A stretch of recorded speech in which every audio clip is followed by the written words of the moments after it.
I never knew as a child what I wanted to become. Um,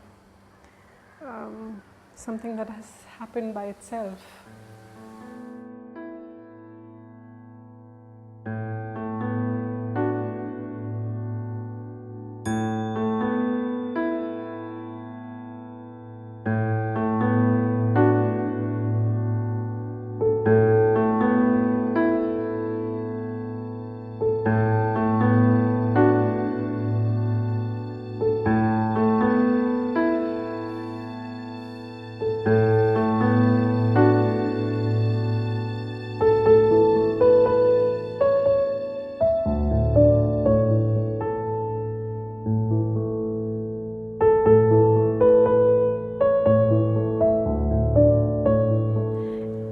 While I'm working, it's the clay itself which seems to be telling me what I should do to it. And it's just a constant interaction, and sometimes there is a direction. Okay, fine, like I'm thinking about hexagons, I'm cutting those hexagons with a mold and using it. But underlying, I think it's just the things that have assimilated in my experiences over the years, which come out in tangible form in this material. And more I work with clay, I realize that we humans are actually made of clay.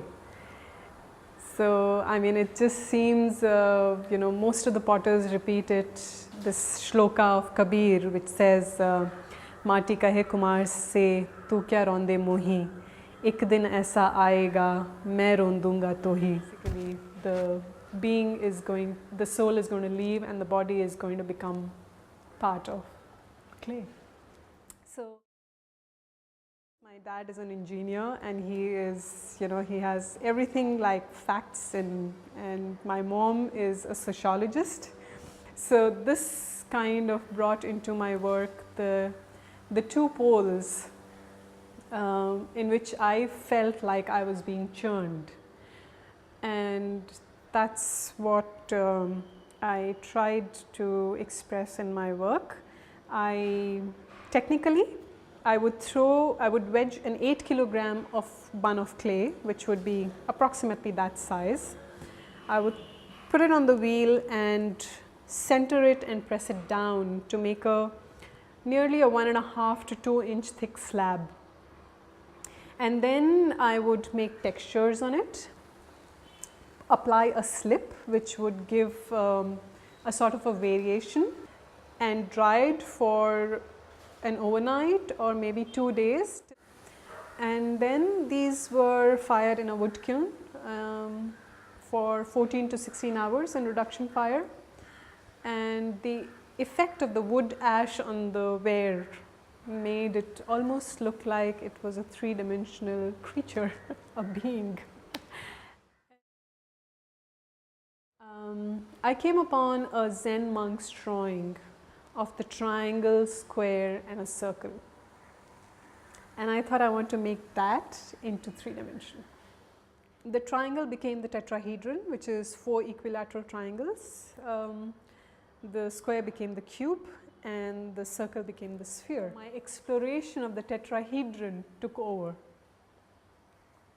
So, tetrahedron being the stable form with the least number of elements and faces, I thought I want to become a stable form with the least number of requirements in life, like a simpleton of sorts.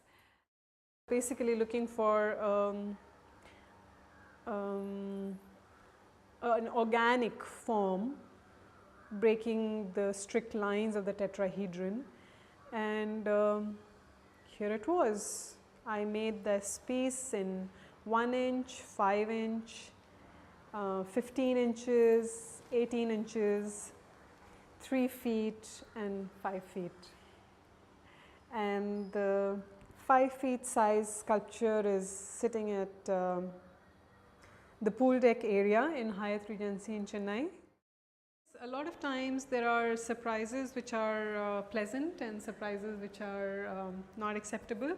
So, I mean, just as we are here, this particular piece I had pulled out from the kiln at 1300 degrees centigrade with, like, you know, something like that, and then dunked it in sawdust a little bit and then put it in water. And so the kind of effect that I have got on this, the color that I have got on this, is not something that I get, you know, I got on the other pieces which cool down inside the kiln.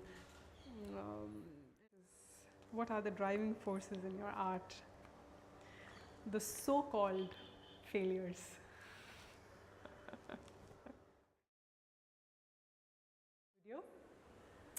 So I'm, you know, continuing to explore the structural forms along with the hexagon, and I would like to turn this piece around for you to.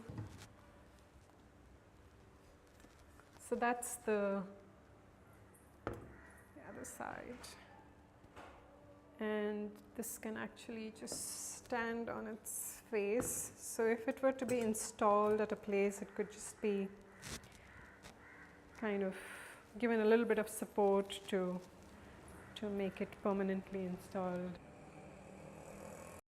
So first I wedged the clay and made a slab out of it, and then I used a thick hexagonal mold to cut those hexagons. And after having cut them, the first thing I had done is put the hexagons on a curved surface, and then I rolled out coils and attached the hexagons, making sure that they are not too close or too far, and then the coil goes perpendicularly. And so I mean, it's the end would be like, you know, I would do several layers and then fill in the gaps to make something like this. Very recently I have started learning piano, how to play the piano, because I wanted to learn how to read the Western classical music as well as use my left hand like I use my right. So that connection was what I was looking for, and but you know, that needs as much attention and concentration as clay work does. So it's not something that I do when I wish to hang out.